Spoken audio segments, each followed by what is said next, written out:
What I'm gonna do, guys. I'm gonna lay out what I hope will be a brief analysis based on the writings of Shabtai ben-Dov. Is anyone here not familiar with him?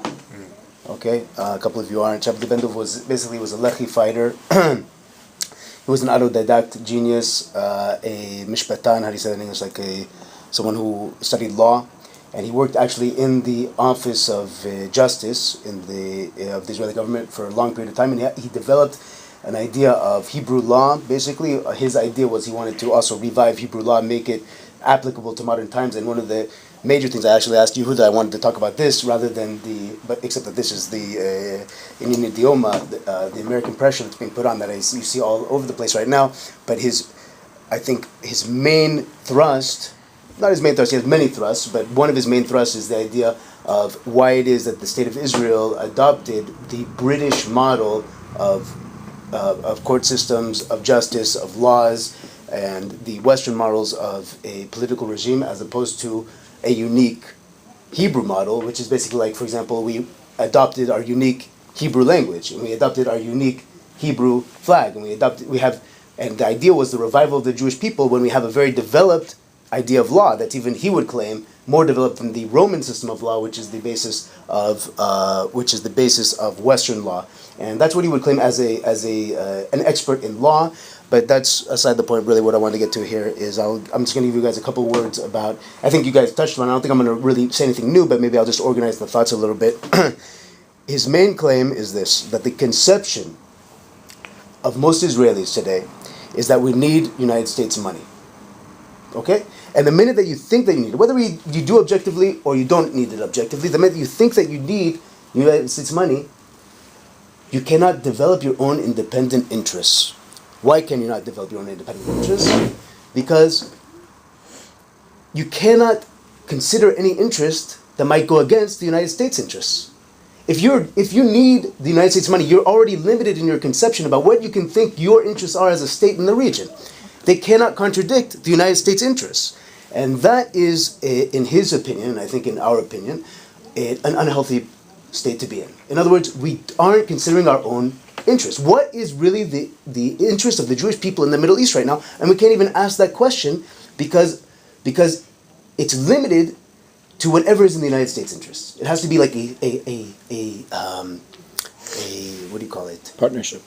Well, not even a partnership. It has to be something that falls under the greater idea of United States interests in the Middle East. It's a dependency. The umbrella. It's right. Umbrella.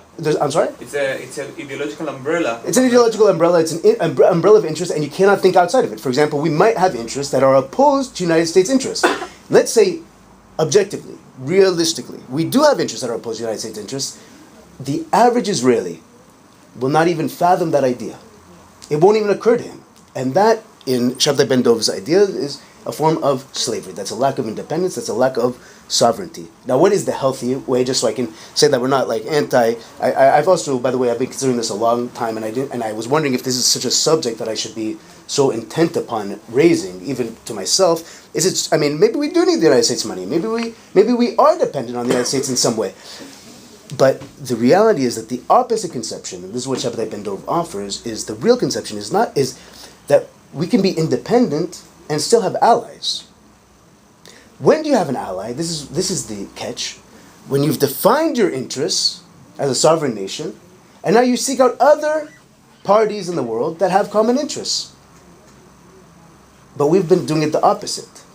We've already defined that our interests are subordinate to the United States interests. Because of what? Because we feel that we are dependent on U.S. money. Now, so we seek out allies first and then define our interests based on who we want our allies to be. Correct. That's exactly right. That's going to be one of the points that's going to be brought up here. But specifically the United States in this case. So now we have to ask the question, is the United States money really necessary or is it not necessary? Now let's say it is necessary. Shabtai ben-Dov goes into that and he says, what if it is really necessary? Okay. Even if it is necessary, what kind of situation do we get? We have a situation where we cannot think independently truly, where we are not truly sovereign, where we see ourselves as in a disgraceful position where we have to be taking money from someone else in order to survive. Maybe we don't even have a right to exist. Have you heard these ideas before? We might not have a right to exist. this is what he says emerges from the idea that you have to take money from someone else to hold you up. You're not only a puppet, you see yourself as demoralized, as disgraceful. And this is an unhealthy paradigm to be in. Even if we really do need their money, what he would claim is, this is not independence. That's not a good choice.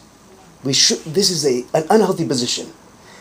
And in this paradigm, any action that we take that is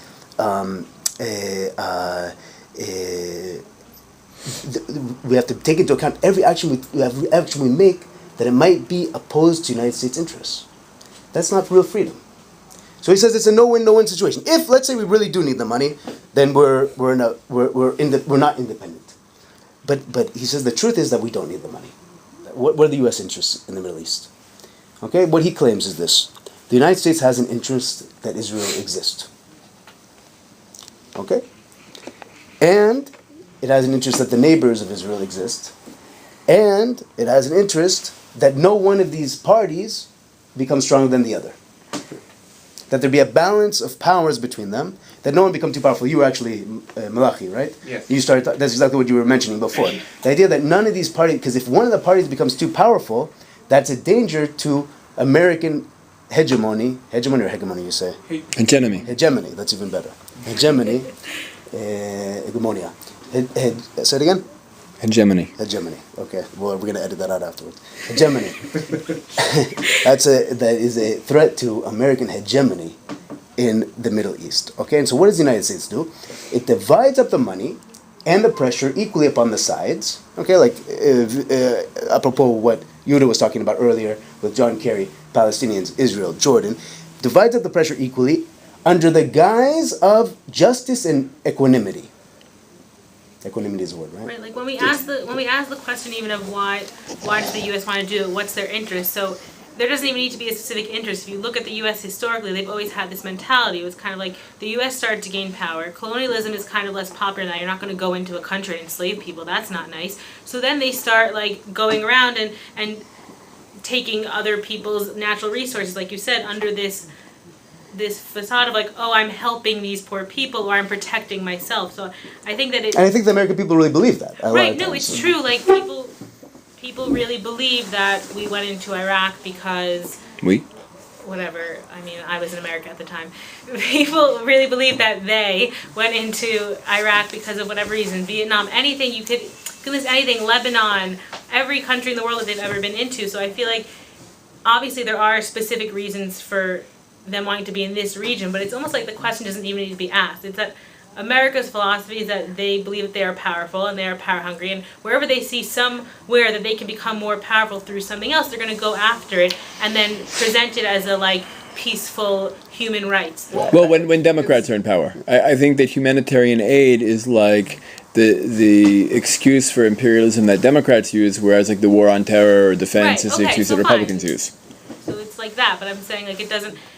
Okay, so we have technology, we don't have technology, whatever it is here. Like America, for whatever reason, sees a reason that they can become more powerful and is going to go after that and play the either human rights or war crimes or war. It's the old divide and government. No, but there's a difference between looking out for your self-interest and empire and becoming an empire and harming people and taking things away. Does everybody in the room accept the premise that whatever foreign policy America pursues is for economic reasons, that there is an economic factor, meaning there's no real humanitarian concern, but rather somehow that America is going to benefit either economically or diplomatically?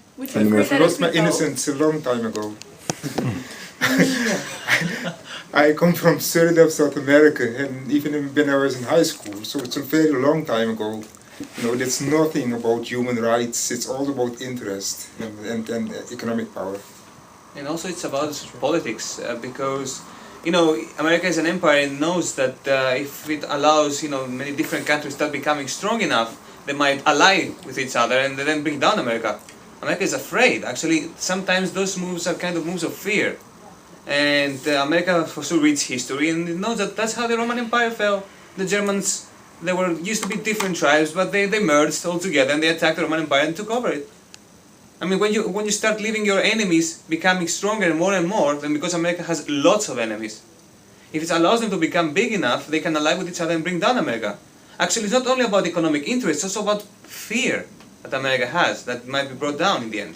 Like specifically in its relation to, let's say, China or Russia today. Didn't America, I remember something, maybe someone can help me, didn't America threaten Israel, make them stop a deal for selling something, the Levy, not the Levy, aircraft. something the to Levy. China. Right. Yeah, it was a military deal. Something military to China. We made a deal that China had paid or something, and then they said you can't do it. Right. No, Ariel Sharon, actually, this is relevant. Somebody just told me that when Ariel Sharon passed away, the Chinese were actually very respectful because, when the United States forced Israel out of the deal with China, Right.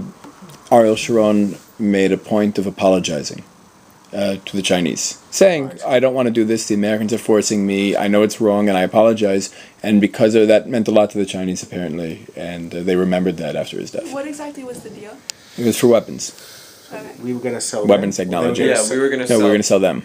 something So which a we very developed. advanced aircraft, actually, that even Americans didn't have by that time. It was called Lavi. It was like No, the Lviv Lviv is was a 86. plane that we tried This to... was something in the That's what last we few tried to copy. years. it's even lately. You mean? Yeah, Yeah, there was Recently. another one. Right, There was that's another right. one very recently too. But The Lviv was a fighter plane that we had tried to build in the 1980s, and the United States stopped us from doing so. And they offered us, their planes for instead. not dissimilar reasons. Right. But The question. Oh, sorry. Go ahead. okay, I think the whole economic interests are a lot less evident. I think they're still there, but they're a lot less evident than they used to be. It used to be that France and Britain wanted to cut up the Middle East for oil, and they just wanted to put a giant pipeline right through Haifa, which would get them to the Mediterranean Sea, which would get them to anywhere in the world. But you can't exactly pinpoint it as much to they want Google to be really big, or they want Coca-Cola to be really big. It's less obvious where. It's less obvious than traditional colonialism. Yeah, I mean it's obviously Boeing and all those companies are making a fair amount off of this, but it's less evident to pinpoint it to one industry or one organization or company. Right, it's a convergence of interests. Yeah. I mean, I have to say, I feel a little bit uncomfortable myself. I mean, I know that there are people who believe it, who think that there are these great economic interests, that there are these sinister ideas, that there's sinister desire to take power of the world. That might be the case. If so, I have not researched it enough, and I haven't seen all these things myself. The place where I'm at right now is that I see that there's a superpower in the world that wants Pax Romana.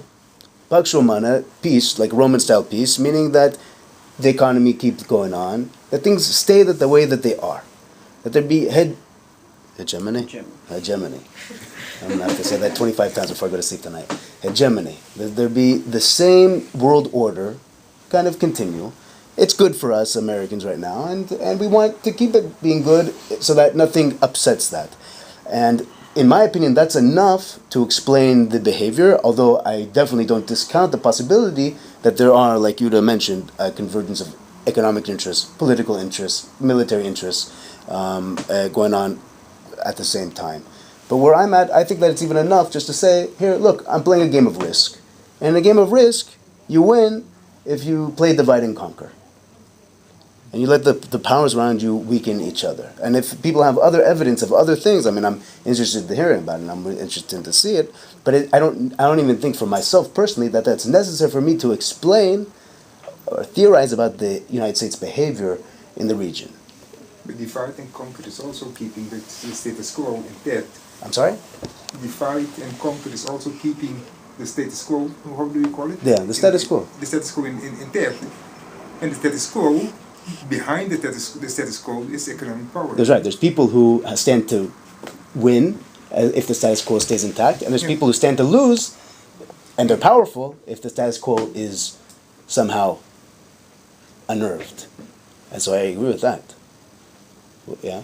I'm curious about something. It sounds like the conversation so far is centered around the American power being what's driving the desire to maintain the status quo. And I wonder if it's not exactly the opposite, if it's the declining American power driving the other Arab states to maintain the status quo with regards to their perceived need now to rely on Israel.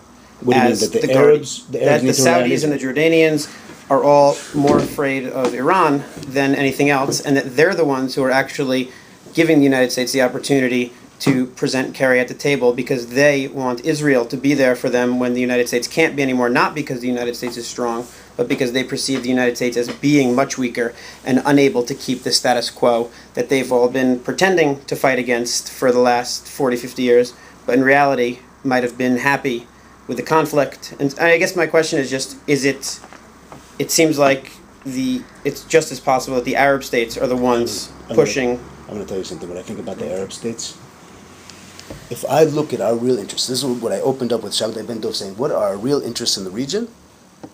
Okay? And why aren't we able to think about our real interests in the region? It's possible that our real interests in the region might be with the Arab states. We might have common interests. We might really have common interests with some of the Arab states.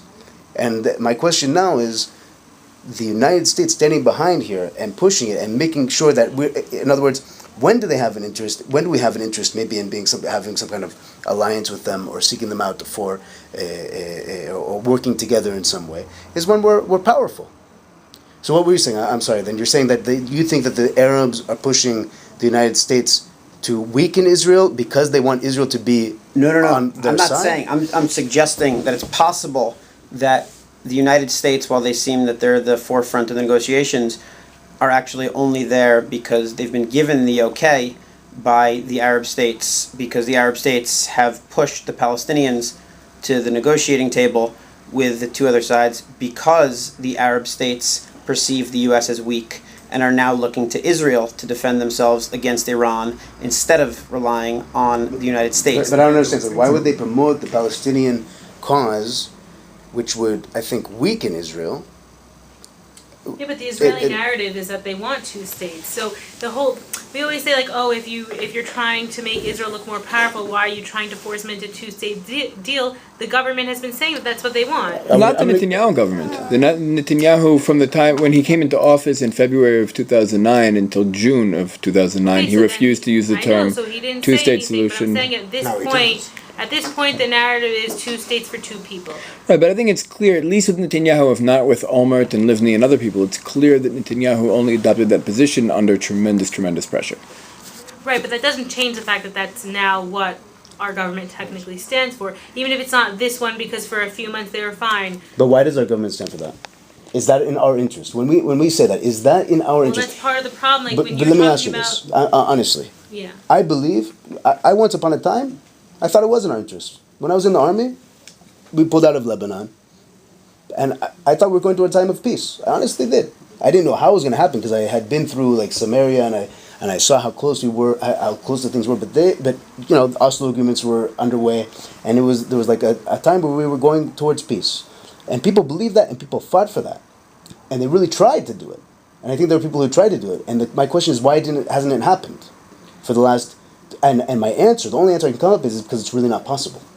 Because the idea of the two states is really not something that any responsible Israeli leader can take upon his shoulders. Even if they want to do it, even if they're convinced that they want to do it, they're not willing to take that risk because they know what kind of risk that entails. And that's where we get what happened with Bughi Alon, the Sarah Bitachon, who a few days ago came out against Kerry saying that he was messianic and obsessive. Why did he say these things?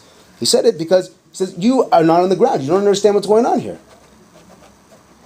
So long as we psychologically are dependent upon the idea that we cannot have any interest independent of the United States' interest in the region, okay, we have no ability to really think about and develop our own interests. So when we're talking about like people who are in favor of two states, against two states, both of those in essence are, as long as you accept the idea that we need United States support, and that's like the most important thing out there, that without United States support we can't do anything. You've already truncated the array of ideas that you might have about what your interest might be. So we haven't even according to Shabtai ben-Dov, we haven't even begun to thought about what possibly, if we were totally independent, what would be our interest in the region. Looking objectively at the facts and figures of the Middle East and our own subjective desire, what really are our interests here? And he said we can't even think about it yet, so long as we are psychologically dependent upon the United States interests. Where any attempt to try to oppose United States interests is actually, since we're taking money and it's kind of like a bribery, it's kind of he even uses a harsher term. It's like etnan, which is a gift that's given to a whore, basically. And in other words, the minute you say no, I don't want it anymore, that's perceived as rebellion. No. That's perceived as rebellion. I often think of one of the shiurim Yehuda gave. We are part of history, and I think that we've been talking about America, about colonial and affairs, but I think that the biggest enemy of Israel is Israel itself. As long as we have the very big and a part of America of Jews living in America with all their interests, and as long as we have a very large contingent and a part of people here in Israel who are willing to give up things, lands and so on. Okay, it's a big pressure now, but it's not the first time that there's a big pressure on Israel. Mm-hmm. If you look at the Roman time, the Greek time, we always have this big pressure, right. And we don't learn from history. So one of the arguments he makes here in this book, the major argument of the whole book is that we have not developed positive ideas for ourselves, Am Yisrael, about who we want to be. And what the next stage is. That's what this whole evening is called, the next stage. We have not developed for ourselves the ideas of what the next stage is supposed to be. And therefore we're open to the pressure of the United States. I mean, if we, and this I said also, like the first night we had, someone brought up the idea that we're not really independent because we're dependent upon United States money, we think we're dependent upon US States money. The reality is if we were to stand up and say no, we can do that. You might have to pay a price, but you can do that. And so seriously, we are independent. I think we are independent. To pay the price. What? Yes, the average Israeli is willing to pay the price. Is the average Israeli willing to pay the price? And that's what I think, that's what he gets to now. That's what I want to explain. Why is it that our elites chose to enter this situation, which is a trap? It's a honey trap. $3 billion. Who says no to $3 billion? Are you crazy? But it's a honey trap. At the end of the day, the establishment of the state of Israel is known as as when the UN said, "Oh, here's your partition plan. Oh, you don't want it? Okay, now go fight over it like animals." Like that was what happened. Obviously, at the beginning, and part of the reason why we had any people here, we had any power here at all, is because we had people who were fighting for that. But at the end of the day, the state was established, at least how the world views it, because the UN. No, there was no legal. There's no legal. I know there's no legal thing, but I'm saying people think that. It's conventional wisdom. It's a myth. I'm saying I know there's no legal thing, but I'm saying when you think the about UN partition plan having anything to do with the establishment of our state. The state of Israel. I know that Can you expand on that? Sure. Can I just do that quick? Yeah, go. Yeah. Basically, we're talking about the UN General Assembly Resolution 181, right? The partition plan for Palestine. It was, first of all, a General Assembly resolution, not a Security Council resolution, which already means it has no teeth. Number two, in its own language, it was a recommendation. Number three, if anything, it was an anti-Israel resolution because the Jewish people had already forced the British to leave all the territory between the Mediterranean and the Jordan, and then the UN turns around and says, okay, you'll have this little strip over here. Not only was it rejected by the Arabs, but it was rejected by the Jews who had forced the British to leave. Meaning the Etzel and the Lehi had rejected it, the Arabs had rejected it, only the Jews who had cooperated with British imperialism accepted it. And number five, it was just never enforced. A war broke out and there were no UN peacekeeping troops. It was terminating its mandate on the 15th of May. Right. There was no borders. Nothing to do with the UN. Nothing to do with the UN. And then on the 14th of May, or the night before, the 15th, at that time, Ben Gurion declared the state. Now, he didn't have a map, he didn't declare borders. It was a free-for-all. There was the land between Jordan had already become independent in 46, am I wrong? No. And he didn't have like the 47 lines, he didn't have the 49 lines. He just went for it, And he specifically didn't delineate any border in the declaration. He didn't provide any maps. Nor did he accept the 1949 armistice lines as the border. And he even said during the war, during the campaigns after 48, that there could have been a possibility of taking troops to liberate Jerusalem and the Bethlehem area, but you know. The problem is psychological. I believe that this myth was created that we gained a state through a UN resolution because it legitimized the rule of the people who had been lobbying diplomatically for a state. Meaning, if Israelis had grown up believing that we have a state because young Jews are willing to fight and die to kick the British out, then first of all, it would mean that somebody like Begin or somebody like Netanyahu and Moore should have been prime minister and not Ben-Gurion, right? Because we have a state because we fought the British, and not we have a state because we lobbied the international community, right? So it created a legitimacy for the rule of Mapai, the continued rule of Mapai, which had already had political control of the Yishuv, for them to be able to exercise political control over the state once it came into being. First of all, Ben-Gurion, one of the reasons Ben-Gurion declared the state was he was afraid that Begin would if he didn't. Like, even though the Americans even then were pressuring Ben-Gurion not to declare the state, Truman had exerted pressure on Ben-Gurion not to declare the state.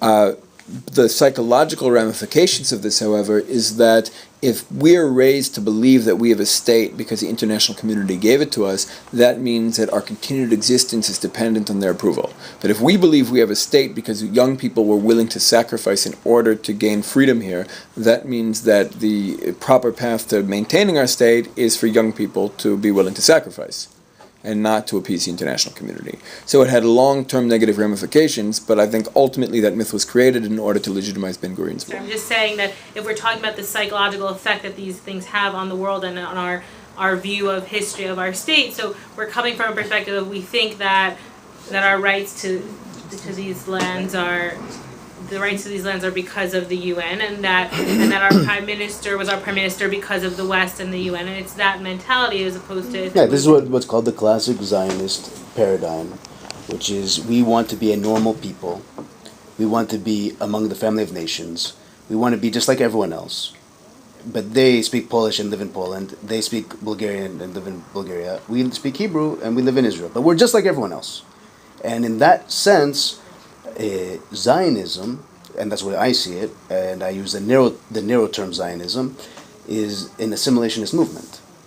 Okay, even though it had strong connection to the Jewish aspirations, the deep aspirations that pushed it, but the external vehicle that was adopted was a vehicle of assimilation. We're just like everyone else. We want to be just like everyone else. And that's one of the things that also caused our elites in the end, I think, to say yes to American money. Buddy, we're one of you. We're part of the same team. We want to be on the same team. And we're going to be, you're, like I've heard before many times, you're the Robin to your Batman. And the elites also, and this is the honey trap, is that what ends up happening with this money is that who gets the money? The elites get the money. They have their hands in the basket.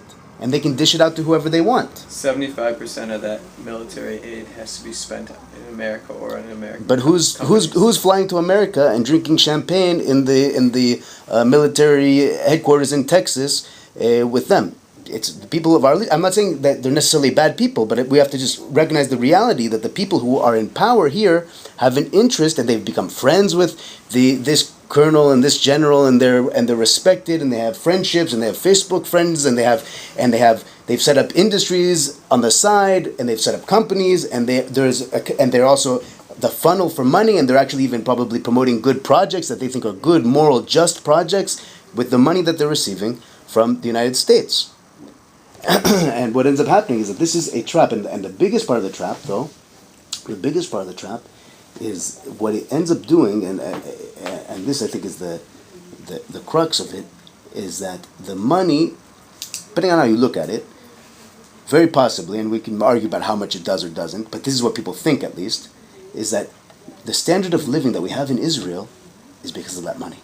Whether it's true or not, and we can argue about whether it's true or not, I think that there are people who have better economic arguments for and against than I do tonight, but the perception is that our standard of living is dependent on that money. Now, what's the justifications though that the elite uses to just one second? What's the justification for what the elite uses to justify a policy of taking the money? Is that the money is used for development. Is development an Israeli interest? Yes.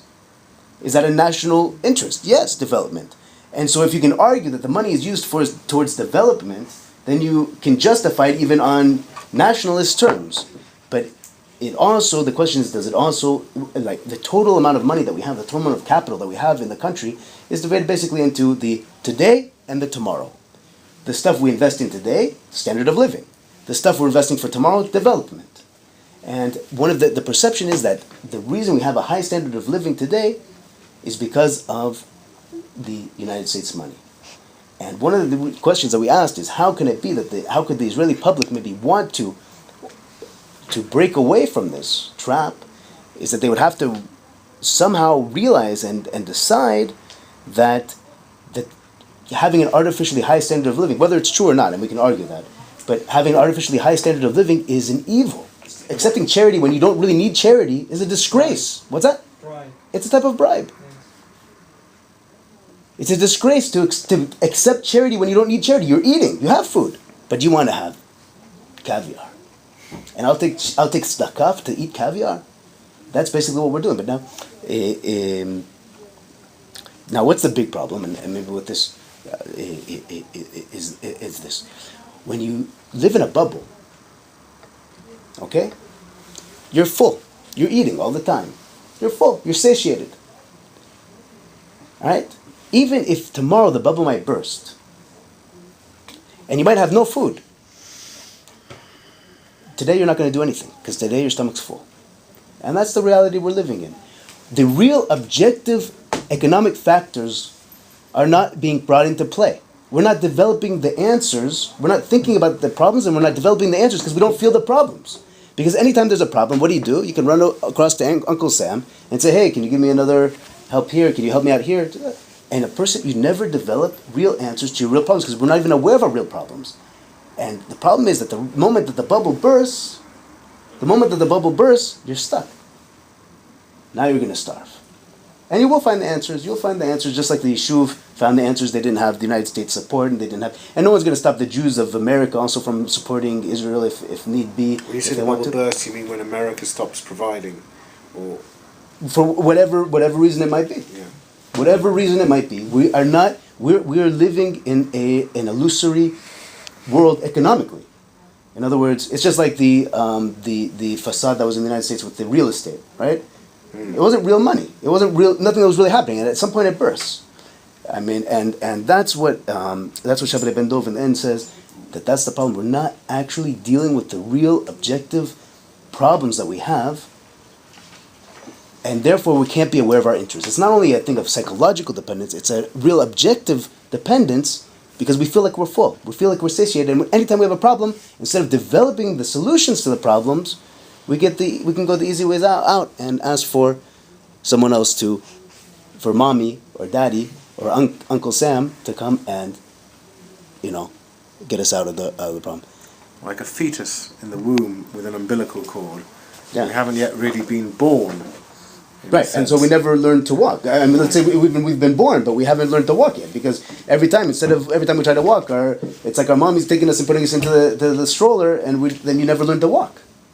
I'm not sure I necessarily see the complete link between being given money and between that money having the psychological. I think you can get as much money as you want in the world, but if the average person on the street doesn't realize the link and it doesn't penetrate them psychologically, that money is coming from outside and that they're not their own decision makers, then it doesn't make a difference. And I don't necessarily know in my interactions with the average person if they feel chained by the American dollar. Mm-hmm. I chained, or if they really chained. If they feel chained. I certainly know that people are intellectually able to understand that there is this connection, that there is this financial connection, but I don't necessarily know. I think people can have both. I think they can be given money, and they can. I have a friend who feels this: if I take money from my stepfather, who never did anything to me, I'm forced to be in a relationship with him, and I don't want to be in a relationship with him, so I'm not going to take the money. And I have another friend who says, I hate my dad, I don't care, but I'm going to take his money because I can hate my dad and have no money, or I can hate my dad and have some of his money. And I relate much more to the second one. It's a good example, and I use it a lot also when I try to explain the relationship, like how if your parents are giving you money and then you say, I want to drop out of college, and they say, I'm going to take your money, that doesn't always work. But in terms of what you're saying, that there are some people who take their money and still form independence and some who don't, but I also think that's relevant to the mentality of the people giving the money. If you have a parent that says, I'm supporting you for your entire life, take all my money, do everything, but you know what, go for it, do whatever you want. I mean, like, I'm majoring in Jewish history and living in Israel, and my parents are okay with them, that's wonderful and amazing. There are other people whose parents are like, we will only give you money if you fit into this box. So at the end of the day, the United States is not the loving parent or even step-parent of Israel. The United States is an independent country, a proud country that has its own interests, economic and political, geopolitical, and at some point, maybe not today, maybe you don't agree that right now we've reached that point, I think we have, but at some point, our interests are not going to be the same interests. And the question is, do we really, honestly, have enough spiritual power, morale, strength? You're right, we've received material wealth, material well-being from this connection with the United States. But what we've gained in material, we've lost in spiritual, we've lost in morale, in the morale of the people. And it doesn't matter even if you think you're sticking it to your father when you take the money. In the end of the day, you know who you are inside. You're a piece of garbage. You're taking money from someone and sticking it to him. That's how we want to see ourselves? I don't think so. And I think that in this framework, we don't have the power at the moment to really look out and see our own interests. I think that already the United States interests and Israeli interests are not in conjunction. And I already see, and that's where we started out with the entire thing, that if the two-state solution had worked, it would have happened a long time ago, because I think it is the United States interest. I think that the elites of Israel are pushing towards it also for the various reasons, but it can't happen. It can't happen because in the end, it's an existential interest for Israel that it not happen in a certain way. Okay, maybe we can play around. We can pretend like, okay, if we have sonars here and we put this here and we do the fence there and we draw the line like this, and they have no air, they have no planes and they have this number of guns. Okay, maybe we can live with it. No, if it could have happened, it would have happened. It's not in our vital interest, but it is in the interest of the United States. And I have not yet seen an Israeli leader stand up and say it. And the only one who did say it in a closed room got tremendous backing from the Israeli public. He became a superstar overnight. But he was Bogi Ya'alon. But he was crushed by the media and by the political echelon. And he came out and he apologized. Bibi said nothing. Okay. It could have been planned. I don't know. He's not been demoted. He's not had to retire. No. He's still defensive. It could have been. The whole thing could have been planned. I don't know. But in the end, this is the game we're playing. Do we want to play that game? We had to apologize at the end of the day. He apologized. He apologized, but he didn't take back his words. Yeah, it's a very weak apology. Okay. So I'm very glad that he had the support of a lot of people. For I think that we have to fight a very big fight, and only a small part of Israel will fight the fight. On Hanukkah, I thought, it was only a small part of the Maccabees who fought the fight. A lot of... That's the few against the many, you say. Again, a lot of Jews then supported the Greeks. The Maccabees fought, and now every Jew, whether reform or what, every Jew celebrates Hanukkah. So I think that it's going to be a very small part of this nation who's going to fight and is going to win. So, Be'ezrat Hashem, we should have that small group should become stronger and strong enough to make the movements that it has to make, and to think about the things it has to think about, and to build the consciousness that it has to build, and to have the connection that it has to have in order for us to be in a position to win.